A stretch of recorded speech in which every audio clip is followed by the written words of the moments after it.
Educação à distância, mudando realidades.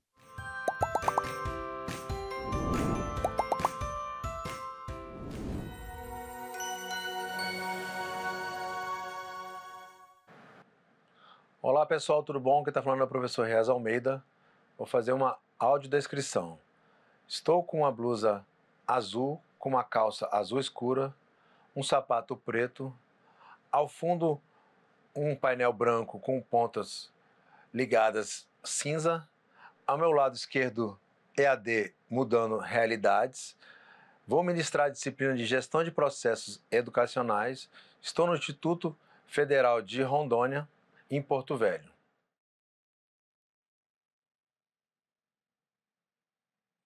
Olá pessoal, mais uma aula de Gestão de Processos Educacionais. Estamos na aula 2. Vamos tratar hoje o assunto da gestão democrática e rede de ensino. Relembrando rapidinho, pessoal, já tivemos, uma apresentação e uma aula inaugural que a gente trouxe os aspectos da inclusão.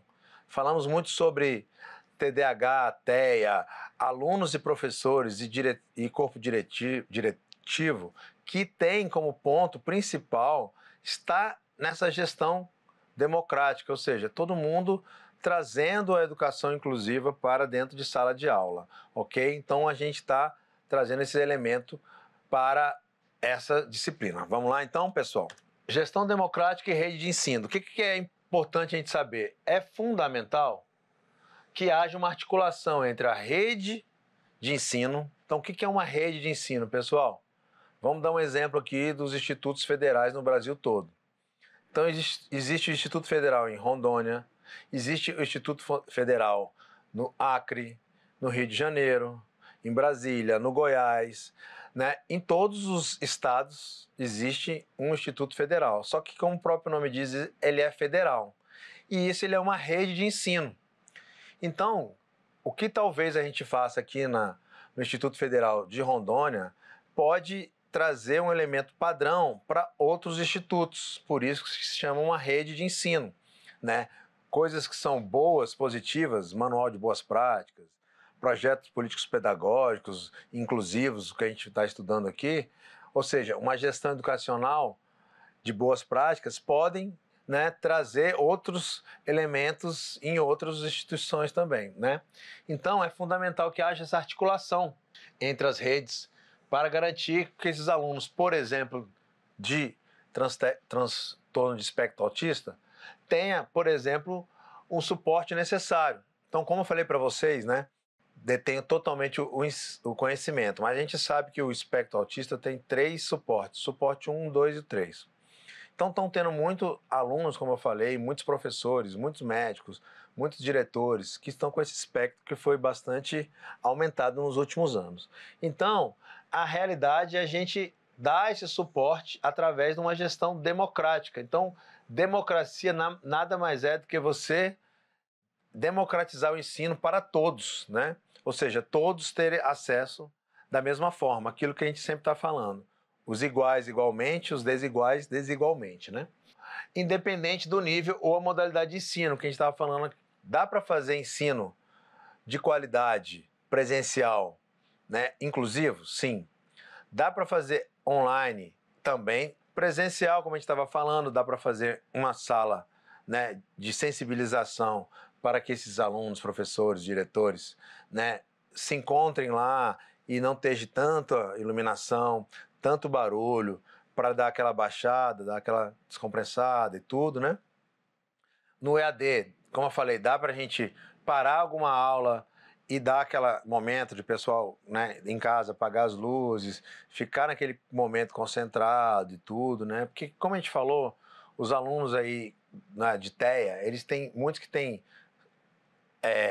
superdotação, super foco, Tem outros que não, outros que têm suporte 2, suporte 3, que precisam, de ajuda na fala e tudo, Mas a ideia é fazer uma gestão democrática e aí tem que contar com a rede de ensino. Então, comentamos aqui da rede de ensino federal, que são os institutos federais, e daqui a pouco a gente vai falar das estaduais, municipais, que tudo dá para fazer essa gestão.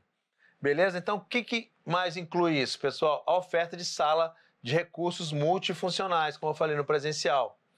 Então, dá para trazer uma sala que vai estar todo o pessoal de neurodivergência junto ali no momento que ele quiser, né? Então já está tendo muito isso em quê? Em aeroportos. Dá uma olhadinha aí, dá um Google aí ou coloca no inteligência artificial. Quais são as salas de recursos multifuncionais que estão tendo aí sobre o pessoal do autismo, neurodivergência no Brasil, no mundo? Então, por exemplo, uma empresa aérea muito famosa aí que se chama Emirates no mundo, ela criou lá em Dubai uma sala dessa. Aqui no Brasil, no Galeão, no Rio de Janeiro, já tem uma sala. No Banco do Brasil, comentei com vocês, já tem uma sala dessa lá em Brasília na parte de TI. Então é muito importante isso. Além disso, pessoal, a outra parte que é tão importante quanto na rede de gestão democrática é a formação continuada e especializada para garantir acessibilidade. Por quê, pessoal? Vamos imaginar, a gente está num mundo hoje que precisa estar inclusivo com esses alunos, professores e diretores, como eu falei, está tendo um aspecto cada vez mais de neurodivergências, né, no Brasil e no mundo. Com isso, nós profissionais que não temos ou que temos esse tipo de neurodivergência, a gente pode cada vez mais se especializar, fazer uma pós-graduação. Então, eu acabei de fazer agora uma pós-graduação em TEA, para eu saber como é que é a história do diagnóstico. Tem muito problema de plano de saúde, né? As pessoas que normalmente têm dificuldade de ter um plano de saúde. Então, eu comecei a entender bastante do diagnóstico, de como que é essa parte inclusiva, fiz uma pós-graduação. Então, o que significa? Os profissionais têm que estar sempre especializados, não precisa você fazer uma pós-graduação. Hoje em dia tem muito cursos livres, né? Muita coisa no YouTube de qualidade, vídeos, aulas, né? Aqui mesmo no Instituto Federal de Rondônia também a gente tem muito, né, material inclusivo, né? Então é muito importante isso para garantir a acessibilidade. Ou seja, ter sempre esse aspecto de acessibilidade. Pessoal, acessibilidade não é só ter o cadeirante para ele subir, né, nos institutos federais. É você ter sempre essa garantia aí da democratização, ou seja, ser um ensino acessível a todos, ok? Vamos continuar. E para isso, pessoal, vocês sabem que no nosso país tem que ter legislação para fortalecer esse processo. Então, uma legislação educacional para também ter que responsabilizar alguém se tiver algum tipo de problema aí nessa parte de gestão. Então, vamos lá. A gestão educacional tem que ter um plano de atendimento educacional especializado, PAEE. Pessoal, a maioria de vocês aí, né, ligado à pedagogia, sabe que é um plano de atendimento educacional especializado. Só que o que eu estou falando aqui, ele é mais diferenciado do que os outros, né? Que normalmente a gente faz para alguns tipos de aluno que tem, né, tem algum problema físico, né? Mas a gente está falando aqui de transtornos que estão hoje em dia na mente, né, das pessoas. Então, fazer um plano de atendimento educacional vai nivelar toda a equipe, né? E, como eu falei, apesar das pessoas acharem que não, com um nível mais acima. Por quê?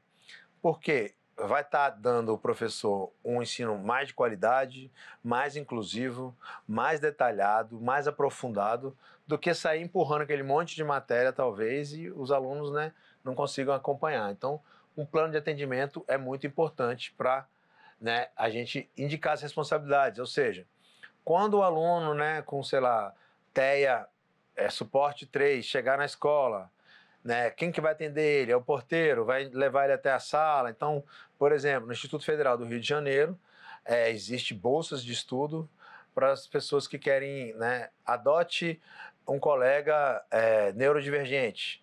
Ou seja, para indicar a pessoa, hoje a sala aqui é na sala tal, aqui é a hora do intervalo, é isso, para aquilo que a gente está falando aqui de ter previsibilidade, planejamento para essas pessoas, ok? Então, isso vai ser detalhado através da adaptação curricular. Então, como hoje em dia já tem, né, Libras, né, em várias e várias, né, videoaulas igual essas e tudo, né, a adaptação do plano também tem que entrar a parte curricular para esses alunos aí com neurodivergência, ok? E intervenções pedagógicas, né? Então, ligado sempre com a família, buscar essas intervenções pedagógicas específicas por meio da legislação educacional, né? Então, o que eu queria falar da legislação educacional? A gente está aqui no nível mais, vamos dizer assim, na parte da administração, mais nível de portaria. Então, por exemplo, aqui no Instituto Federal de Rondônia, né, poderia o reitor fazer uma portaria indicando que como que é essa acessibilidade para os alunos de neurodivergência quando eles, né, adentram na sala de aula. Como que é esse suporte que vai ter, né, estabelecer essa história que eu comentei, que lá tem já no Rio de Janeiro, de bolsa, para os colegas que querem ajudar, né, principalmente esses colegas que também estão passando por esse, né, momento aí de precisando de apoio na área educacional. Então, essa legislação aqui é mais ligada a portarias, né? Nesse caso aqui, daqui a pouco a gente vai falar de lei, ok? Portaria. O que mais, pessoal? De quem é a responsabilidade? A responsabilidade ela é compartilhada, ok? Então, compartilhada quando ela é física. Então, se você tem um aspecto físico ali naquela escola, né? Você tem que dar essa acessibilidade, como eu falei, ela física não só de um cadeirante, alguma coisa, de alguém dar aquele suporte de quando a pessoa chegar, indicar qual é a sala e tudo. De comunicação, ter uma previsibilidade, chegar lá, ter já um telão lá, hoje as salas são essas aqui, favor ir para a tua sala tal, né? Então eu já fui em alguns institutos que na hora que você entra já tem uma televisão lá, indicando as salas de cada turma, é uma opção, né? E a responsabilidade pedagógica, né? Então não é só do coordenador pedagógico, né? É de todo o projeto político pedagógico, né? Trazer todos os elementos assim de acessibilidade lá, de quantas vagas vão ter para quem é neurodivergente, né? Como que é tratado antes do diagnóstico, depois do diagnóstico. Então é tudo muito importante. E além de tudo isso, ser contínua, né? Essa responsabilidade aí ser contínua. Então, como é que é esses desafios nessa articulação, né? Existem várias redes, eu comentei só da rede federal, existe também a rede estadual, eu vou falar agora. Então, a rede federal, que a gente já falou, federal F, estadual, e vou falar da municipal também. Então, a rede estadual pode ser uma rede de ensino particular, né, que tem que também fazer as mesmas coisas, projeto político-pedagógico adaptado, flexível, como a gente já estudou, né? Então, a rede estadual, uma pode estar ajudando a outra, então pode ser tanto pública como privada. Então, se já tem um projeto político-pedagógico que já foi boas práticas em uma instituição de ensino, você pode replicar ela em outros locais, claro, com flexibilidade e adaptação. Outra rede, municipal. Então, vários municípios hoje em dia estão fazendo vários e vários aspectos aí para ajudar, né? Então, criar, por exemplo, no metrô, um local só para que os neurodivergentes entrem e fica ali um vagão, igual tem das mulheres. Por que, pessoal, isso? Por causa que eu comentei da iluminação, da estrutura.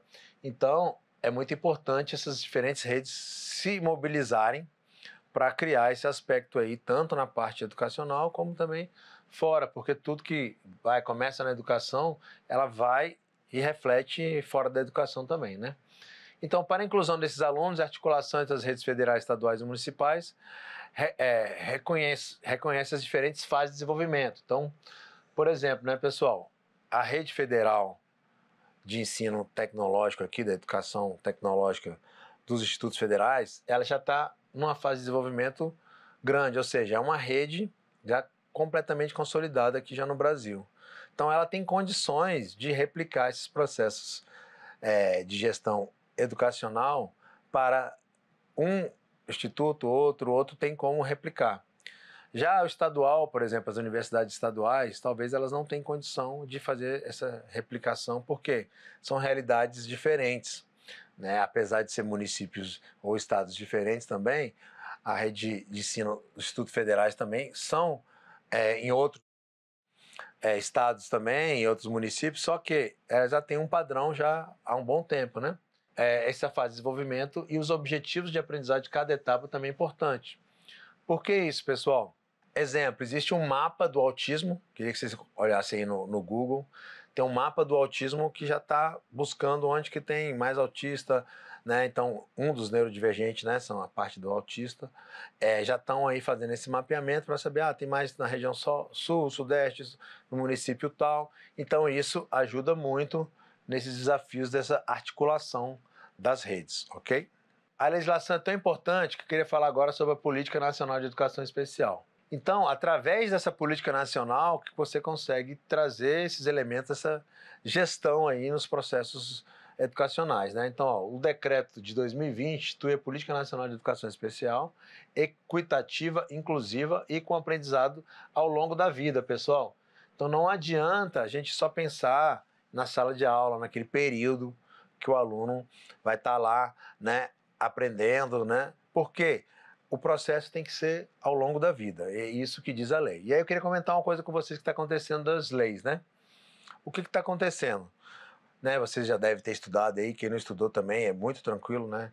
Direito constitucional tem dizendo que a competência legislativa para legislar sobre a educação, né, de normas gerais, é da União. Então cabe ao Congresso Nacional. Então por isso que essa política nacional aqui ele é um decreto, só que ele veio através de uma regulamentação de uma lei federal. Então, o que acontece? Muitos municípios e estados estão legislando sobre o TDAH, autismo, os aspectos de normas gerais são da legislação federal.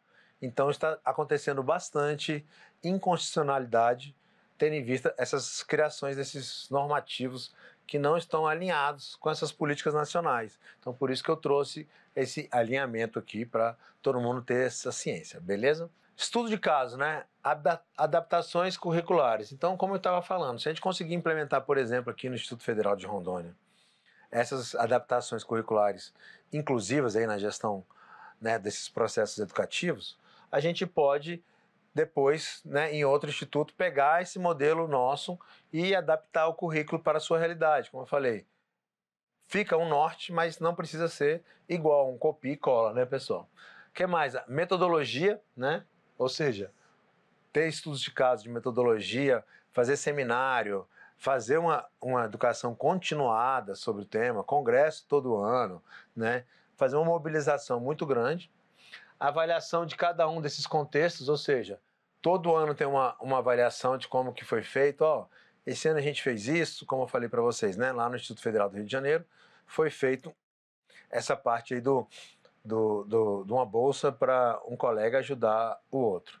E aí, avaliar esse contexto é muito importante, perguntar, né, como é que foi para o bolsista, perguntar para quem recebeu o apoio, se foi legal ou não foi, como é que foi a estrutura. Então é muito interessante isso. Pessoal, o que mais? Para antes de a gente fechar, queria dar um apanhado aí dessa aula toda, né? Do que a gente trouxe aqui que foi bem importante, né? A gente trouxe que a disciplina ela não está sozinha, sem ter elementos aí das redes federais, estaduais, municipais. Então, a política, ela nasce, apesar de nascer em Brasília, queria explicar isso para vocês, em Brasília, por causa do Congresso Nacional, ela é descentralizada. Ou seja, normalmente tenta-se pensar regionalmente. Ou seja, como que é feito naquela região tal, naquele município tal. Só que normalmente lá em Brasília, às vezes, né, os políticos não conseguem visualizar isso de forma mais efetiva. Então cabe sim aos municípios, aos estados, regulamentar essas políticas nacionais de inclusão, né, nos processos educacionais para melhorar a sua política aqui local e adaptar, ser flexível. Ok? Então, a ideia geral dessa aula foi a gente explicar que tem essa rede e como que ela se articula para cada vez mais melhorar aí esse processo de inclusão. Beleza? Termino por aqui essa aula. Valeu, pessoal!